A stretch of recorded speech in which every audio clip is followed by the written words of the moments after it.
పందిని కాలుస్తున్నారు స్నేహితులు. వచ్చి తింటాను, స్నానం చేసి వస్తానని చెప్పి శ్రీకాళహస్తి దేవాలయం దగ్గర సువర్ణముఖరి నదిలో స్నానానికి వెళ్ళాడు. స్నానం చేసి వస్తున్నాడు. శివాలయంలో శివలింగం కనపడింది. అంతే ఆయనలో భక్తి పెళ్ళుబుకింది.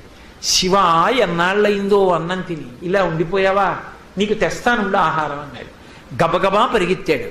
పరిగెత్తి అడవి పంది శరీరాన్ని కత్తితో కోసి అనేక చోట్ల నుంచి మాంసం ముక్కలు తీసి నవిలాడు. ఒక చోట మాంసం బాగా రుచిగా అనిపించింది. ఇది శివుడికి పెడతాడు. అమ్మ సగం నవిలిన ఉమ్ముతో ఉన్న మాంసం చేత్తో పట్టుకున్నాడు. ఎడం చేతిలో ధనస్సు ఉంది. పరిగెడుతున్నాడు శివలింగం దగ్గరికి.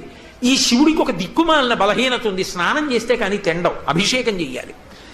ఆయన బాధ తొందరగా పెట్టేయాలి శివుడికి. ఆయన ఆర్తి. ఎలా పట్టుకెళ్ళను, ఈ చేతిలో ధనస్సు ఉంది, ఈ చేతిలోనేమో ఎంగిలి మాంసం మొక్కుంది. నది దగ్గరికి వెళ్ళి నోట్లో నీళ్లు పట్టుకున్నాడు.